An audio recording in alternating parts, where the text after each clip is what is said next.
दोस्तों नमस्कार। बात एक्सपीओ की, कब से ओटीपी आने वाले हैं, क्या चीजें चल रही हैं, जो चीजें चल रही हैं वो कितनी पॉजिटिव हैं कितनी नेगेटिव हैं, क्या कंपनी अपनी वादे पे खरा उतरेगी या प्रशासन के माध्यम से चीजें हमें प्राप्त होंगी, सारी चीजें आपको बताएंगे। लेकिन वीडियो में आगे बढ़ने से पहले सबसे पहले तो मैं आपको अपना इंट्रोडक्शन दे देता हूँ। नमस्कार, मैं हूँ आपका होस्ट एंड दोस्त अमित वत्स और आप देख रहे हैं पक्की खबर। बात एक्सपीओ की कर रहे हैं, लेकिन उससे पहले डिस्क्लेमर, हम यह किसी कंपनी प्लान को प्रमोट नहीं कर रहे हैं। हमारा मकसद आपको जानकारी प्रदान करना है और एक्सपीओ के मुद्दे पर अपना एक नजरिया रखना है। किसी भी कंक्लूजन पर जाने से पहले अपने लेवल पर अलग अलग जगह जाकर रिसर्च करें, एनालिसिस करें, किसी एक्सपर्ट की सलाह लें, उसके बाद ही किसी कंक्लूजन पर पहुंचे। दोस्तों चैनल को सब्सक्राइब करना, बेल आइकन दबा देना। अब इसके अलावा वीडियो को लाइक करना, जरूर शेयर कर देना है। आप शेयर करते हो, लाइक करते हो, चैनल को सब्सक्राइब करते हो, उससे हमें हिम्मत मिलती है, क्योंकि बहुत सारे लोग हैं जो नहीं चाहते कि हम ये वीडियो बनाएं। और आपको पता ही है कमेंट्स के माध्यम से किस प्रकार के लोग यहाँ नेगेटिविटी फैलाते हैं। ये वही लोग हैं जिन्होंने झूठे वादे कर पता नहीं कैसे कैसे वादे लोगों को किए हैं और उनको फंसाने का काम भी किया है। और वो लोग नहीं चाहते कि हम कंपनी की बातें करें या कंपनी जो गलत कर रही है उसको उठाएं या कंपनी जो सही कर रही है उसको बताएं। कुल मिलाकर प्लीज ऐसे लोगों से बच के रहना है। और अगर आप चाहते हो कि हम आपके लिए वीडियो बनाते रहें तो प्लीज लाइक करें और शेयर ज्यादा से ज्यादा जरूर करें और सब्सक्राइब करवाएं, अपन खुद करें और दोस्तों को करवाएं। दोस्तों एक्सपीओ में एक बड़ा भूचाल नवंबर के महीने में देखने को मिला, जहां कंपनी भारत में खासकर नॉर्थ इंडिया में बड़ी लेवल पर ग्रोइंग कर रही थी। राजस्थान में तो पूरी फैली हुई थी, हरियाणा में भी बड़े लेवल पर उन्होंने पांव जमाया हुआ था। और बहुत सारे साथी हैं जो कमेंट्स में, जो हमने पहले कमेंट्स ऑन रखते थे, उसमें कमेंट्स में उन्होंने कई बार हरियाणा के बड़े बड़े लीडर्स का नाम लिया, यानी कि हरियाणा में बड़ी कंपनी बड़े लेवल पर काम कर रही थी और यहाँ तक कि हम तक भी पहुंच चुकी थी कंपनी और अच्छे लेवल पर लोग उसकी प्लानिंग करके काम कर रहे थे। चीजों को सामने रखा जा रहा था और बताया जा रहा था कि कैसे क्रिप्टो करेंसी की ताकत है, जिसमें डिसेंट्रलाइज सारे कार्य होते हैं और उन डिसेंट्रलाइज कार्य को गवर्नमेंट भी कंट्रोल नहीं कर सकती है। उसके बाद अचानक से 12 नवंबर की घटना घटती है। उसके बाद एक प्लान जरूर आता है, इंडेक्स आता है, जिसमें आप किसी भी टाइम अमाउंट डाल सकते हो और किस टाइम विड्रॉल लगा सकते हो। अब वो क्यों आया था? क्या कंपनी को पता लग गया था कि ये सब चीजें होने वाली है, या कंपनी ने लोगों के लिए डाला था? वो क्वेश्चन हम आपके लिए छोड़ते हैं, आप उस पर एनालिसिस करें और अपनी राय जरूर बना के रखें। अब क्या हो रहा कंपनी में बता देते हैं। अभी हमारे पास जो जानकारी प्राप्त हो रही है उसके नाम हिसाब से कंपनी ने विड्रॉल का समय थोड़ा बढ़ा दिया गया है। 25 दिसंबर तक की खबर हम सबके पास आई थी और हम सब उसका बड़े बेसब्री से इंतजार कर रहे थे। लेकिन जो चीजें सामने आ रही है उनका फैक्ट जरूर चेक करेंगे। उसमें यह बताया गया है कि जो ओटीपी की जो समस्या आ रही थी, ओटीपी की समस्या आ रही है, जो मंडे को जो प्रॉफिट आ रहा है वो ऐड तो ही रहा है और सारे काम हो रहे हैं। इंडेक्स भी आ रहा है, टीम से प्रॉफिट भी जनरेट हो रहा है, खुद का भी इंडेक्स का प्रॉफिट आ रहा है, सब कुछ बढ़िया से चल रहा है। लेकिन जो गलत हो रहा है वो ये है कि ओटीपी नहीं आ रहे हैं। जो डिजिट्स हमें अपने डोमेन पे दिखाई दे रहे थे वो बाहर नहीं निकल पा रहे। यानी कि जिस चीज के लिए ये सब कुछ चालू किया था वो नहीं हो पा रहा, यानी कि डॉलर नहीं आ रहे हैं और उसको कन्वर्ट नहीं किया जा रहा है टैक्स देके कॉन्डिशंस के माध्यम से, जिससे हमें हमारा अमाउंट मिले और हम अपने घर का गुजारा कर सके, ईएमआई पे कर सके। तो उसके बारे में जो जानकारी प्राप्त हो रही है कि जो पुलिस ने जो कार्रवाई की है और जो पुलिस की कार्रवाई है, जो प्रशासन जो बैठा है उसने ओटीपी पर रोक लगा दी गई। ये एक तरह से फैक्ट की बात है और इसको हम मान सकते हैं। पहली बार ऐसा नहीं हो रहा है कि गवर्नमेंट ने, प्रशासन इकाइयों ने जो कार्रवाई की है उसमें ओटीपी पर रोक लगा दी गई। जो मैसेज एसएमएस से जो आते हैं ना, टेक्स्ट मैसेज को बोलते हैं, टेक्स्ट से जो ओटीपी आते हैं उसको गवर्नमेंट कंट्रोल कर सकती है। इसके अलावा जो व्हाट्सएप पे जो आपके ओटीपी आते हैं वो भी गवर्नमेंट कंट्रोल कर सकती है। इसके अलावा एक काम और गवर्नमेंट कर सकती है कि जिस डोमेन से या जिस एड्रेस से जीमेल पर भी टॉपिक आ रहे थे, ओटीपी आ रहे थे, उनको भी बैन किया जा सकता है।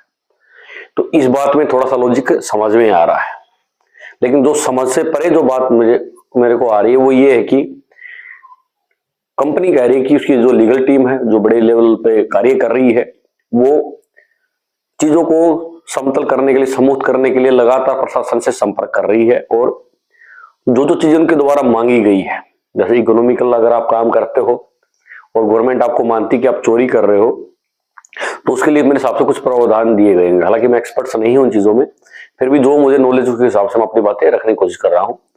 इकोनॉमिकल कुछ प्रावधान जरूर दिए होंगे कि आप टैक्स देके या जो गवर्नमेंट के दूसरे नियम है उसके माध्यम से अगर आप चीजें लाइन अप करते हैं और लोगों को जो रिटर्न देना है अगर आप उसको समय पर लौटाते हो जितना अमाउंट उनको गया है, तो आप दोबारा से वर्किंग कर सकते हो या आपके ऊपर से जो केस है या है वो हटा लिया जाएगा। इस प्रकार शायद मेरे हिसाब से कुछ प्रावधान है, और ऐसा शायद सारा इंडिया के केस में हमने सुप्रीम कोर्ट का एक निर्णय देखा था 2011-12 में। उसके बाद सारा ने ऐसा नहीं किया था, फिर कंटेम्प्ट ऑफ कोर्ट का केस आज तक चल रहा है। तो इस प्रकार की चीजें अपने इंडिया में अवेलेबल है और पुराने समय पर भी हुई है। लेकिन जो बात समझ में नहीं आ रही वो ये है कि भाई जो लीगल टीम है जो चीजें कर रही है वो बताई क्यों नहीं जा रही, लोग सामने क्यों नहीं आ रहे हैं? क्या लोगों को लग रहा है या जो हमारी मैनेजमेंट है वो उसको लग रहा है कि अगर सामने आके बातें बताई जाएंगी या जो लीगल टीम के बारे में बताया जाएगा उससे चीजें खराब हो सकती है? तो मेरा मानना कि ऐसा तो नहीं होगा, चीजें खराब नहीं होंगी, बल्कि जो लोग हमारे जो साथी हैं जो ग्रुप्स बना के अब एक उसको क्रांति करना चाह रहे, आंदोलन के रूप में उसको आगे बढ़ाना चाह रहे हैं एक्सपीओ मुद्दे को, हो सकता है इन भाइयों को कुछ ना कुछ अच्छा मैसेज जरूर मिले और इनको भी समझने में समझाने में जो लीडर्स हैं, इनके बड़े बड़े लीडर्स हैं जिनके खिलाफ कार्रवाई की बातें कर रहे हैं, उनको थोड़ी सी हेल्प हो सके अगर चीजें सामने रखी जाएंगी तो।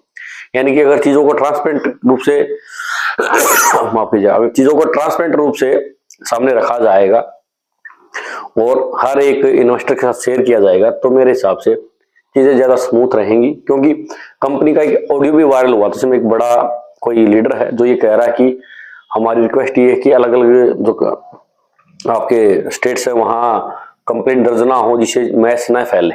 अगर खुद कंपनी चाहती है कि मैच ना फैले और कंप्लेंट दर्ज ना हो तो कंपनी क्यों नहीं अपनी बातें रख रही कि उन्होंने क्या कदम उठाए हैं और प्रशासन से कैसे बातें की जा रही है। उन्होंने क्या कहा कि जो आईपीएस के हाथ में मुद्दा वो मान नहीं रहे। भाई तुम कैसे बनाना चाहते हो यार? तुम अगर उसको लीगली जो व्यवस्था है जो तरीके हैं उसके माध्यम से बनाना चाहते हो तो जरूर मानेंगे, क्यों नहीं मानेंगे? कानून से ऊपर थोड़ी है, वो कानून में बन के ही काम करते हैं भाई, और वो आपकी और हमारी हेल्प के लिए तो है प्रशासन। प्रशासन किसके लिए है? जनता के लिए है। और जनता उसमें एक इन्वेस्टर नहीं है गरीब, जनता एक बिलियनियर भी है, मेरे भी जनता ही में ही आता है, एक स्टार्टअप करने वाला बंदा भी जनता में आता है, एक रोड पे जो काम करता है वो बंदा भी, रेडी पटरी वाला भी जनता में आता है। वो सबकी हेल्प करती है और हम सब देखते हैं कितनी हेल्प करती है। तो अगर हम लीगल चीज सामने रखेंगे तो बहुत बढ़िया रहेगा और उम्मीद है कि कंपनी उस लेवल पर काम करेगी। क्योंकि कंपनी अगर सामने आके बातें बोल रही है तो बहुत बढ़िया है, लेकिन उम्मीद है कि 25 दिसंबर तक ओटीपी ना आएंगे या ना आए, लेकिन कंपनी कम से कम एक पॉजिटिव मैसेज जूम मीटिंग के माध्यम से या वीडियो संदेश के माध्यम से जिन लोगों पर संदीप शिगार का नाम आया है या शर्मा का नाम आया है, जो लोगों के नाम आए हैं, वो उनमें से कोई भी एक आदमी सामने आकर चीजों को जरूर क्लियर करेगा कि वो क्या रहा और वो उनका क्या प्लान है फ्यूचर में। हालांकि कंपनी ने दावा किया कि 11 साल से उन्होंने जो इमेज बनाई है और पिछले 3-4 साल से लगातार जो कार्य कर रहे थे जिसमें उन्होंने किसी का एक अमाउंट नहीं रखा, एक पेनी नहीं रखी, उसको आगे बढ़ाया जाएगा और आपके विश्वास को और सुदृढ़ किया जाएगा, यानी कायम उस पर रहेंगे लोग। ये चीजें फ्यूचर बताएगा और देखने वाली बात बताएगी कि कंपनी क्या कह रही है। अगर कंपनी अपनी चीजों पर खरी उतरती है तो लोग मेरे हिसाब से अभी तक 7 देर से ज्यादा उग्रता नहीं दिखा रहे थे तो आगे भी नहीं दिखाएंगे। लेकिन अगर कंपनी और जो उनके लीडर्स हैं उनका एटीट्यूड में चेंज नहीं आता, वो लोगों से बातें नहीं करते, चीजों को सामने नहीं रखते हैं, तो ये एक बड़ा आंदोलन होगा और खासकर मेरे हिसाब से जो इस प्रकार की कंपनियां चल रही है उनके विनाश का काम करेगा। तो दोस्तों आज के अंक में इतना ही। आपका इस पूरे मुद्दे पे क्या मानना है, आपकी राय जरूर लेंगे। एक दिन लाइव आएंगे, अभी तो मेरे पास समय नहीं है। तब तक के लिए दोस्तों क्या करना, आपको लाइक करना है, वीडियो को शेयर कर देना दोस्तों के साथ, चैनल को सब्सक्राइब कर देना, बेल आइकन दबा देना। उम्मीद है कि दोस्तों एक्सपीओ में सब सही होगा और चीजें जैसे कि उन्होंने बताई थी वैसे ही लाइनअप होंगी और जो हमारा अमाउंट है, एक मोटा अमाउंट है, किसी का पत्ता छोटा है, वो लगा हुआ वो सबका वापस मिलेगा और जो डेली विड्रॉल है, डेली ओटीपी के माध्यम से जो चीजें हमें प्राप्त हो रही थी वो हमें प्राप्त होंगी और जिंदगी पहले की तरह स्मूथ होगी। तो अगली वीडियो में आपको जरूर बताएंगे कि कैसे प्रशासन ने बहुत सारी कंपनियों के मामले में भी अमाउंट लौटाया है। अगर आप उसका वेट कर रहे हो तो लाइक जरूर करें वीडियो को और आपके साथ जरूर शेयर करेंगे। बहुत सारी अभी भी रिसेंटली 1-2 महीने में बहुत सारी कंपनियों का या इन्वेस्टर्स का अमाउंट ईडी के द्वारा या प्रशासन के द्वारा जब प्रॉपर्टी को सेल करके बेच कर दिया गया है। तो आज के अंक में इतना ही। नमस्कार।